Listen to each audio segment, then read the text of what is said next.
I think it's important we go to this report.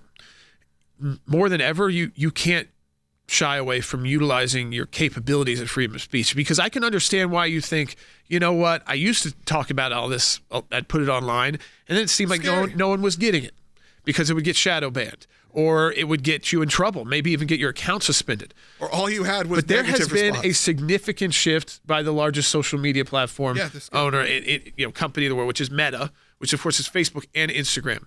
And under the Trump administration and working with Republican Congress, Mark Zuckerberg and the Meta team has moved away from allowing those third-party groups to censor. They moved away from censorship first. So they were down already in May, 50%. So 50% of the missed designations. So many of you, by the way, that we've had to assist, whether it's organizations or just individuals, so they could get their accounts back, who were banned for life because they posted something about a pro-life message or their church and it used the wrong word, or it had the wrong image.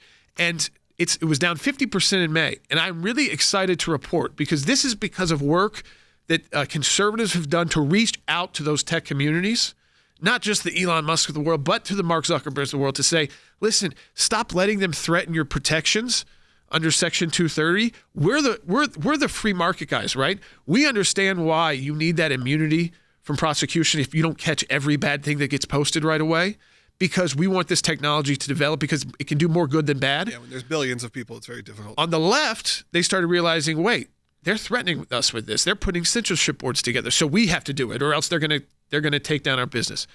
The right has said no, but you've got to treat our speech. It doesn't mean you have to agree with our speech. I'm not trying to put that on Meta or Mark Zuckerberg, but it means that you have to allow our speech.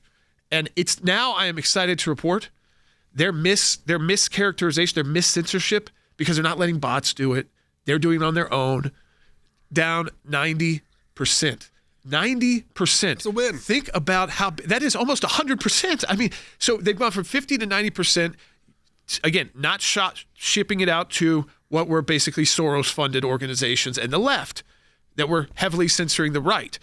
And this, again, is why you have an ability now to go back to those platforms, because your speech isn't going to be silenced. And when it is, and if it does, I can now tell you, not only do we have attorneys who we handle it, we have the relationships to get it resolved. Well, and one thing I want to point out, Jordan, one of my favorite misreporting, and this is kind of the example that I always go back to of how bad was there censorship, was the ACLJ's account got a strike because someone reported that something we posted was not factual.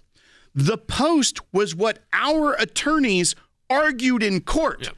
And so when we went and we're like, hey, this is not wrong, they're like, no, our fact checkers say it is. It's like, we'll give you the transcript from court or the hearing where our attorney said it. That's all this was. And that's how bad it had gotten. But as you say, they did the right thing. Why? Because we didn't just say it's a lost cause. We can't do anything about it. We have meetings with them. We work with them. I will tell you one thing that we've been working with on Meta that they've been working through since October 7th is that speech issue about Israel. Is what is the hate speech? What is the speech that is incitement? And what is political discussion? You know, if you're going to allow tough topics to be discussed, what's an attack on Jews and kind of just overall racist? And then what is a legitimate political dispute, which may have very strong opinions? And, you know, if you just say, you know what, I don't want to deal with them, guess what's going to happen? You're going to be the one shut down. Yeah. If you say, hey, let's work through these definitions of anti-Semitism, where do we see these lines drawn? Who is the speaker? You know, the river to the sea. Yeah, there might be some stupid college students who don't understand what they're saying, but what they are called, that is a call of violence. That means the destruction of Israel. So you're taking out a country, a nation, a people.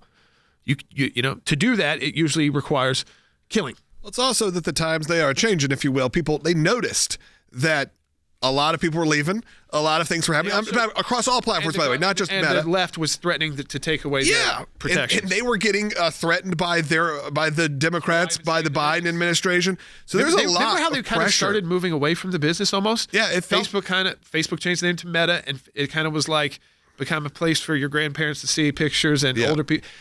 But also, this is Instagram too. So for the audience that uses that, and WhatsApp, it's down 80%, 87% there. Yeah, so it's a big move. And look, I mean, remember, even Google with YouTube put out a statement, maybe it was about a year ago, saying, afraid to use your platform. saying, hey, by the way, we know we have a clamp down on when you're talking about life, let's say. They're like, and we've made sure that didn't get featured. We couldn't put certain words in our titles, our descriptions, because we knew YouTube wouldn't feature it. It's not perfect. But they said, you know what? We've decided to open that up. That's no longer an issue that doesn't get monetized. That's no longer an issue that's going to get hurt. So you know what? There's actual positive movements in big tech. I know that's crazy to think about, but it is happening.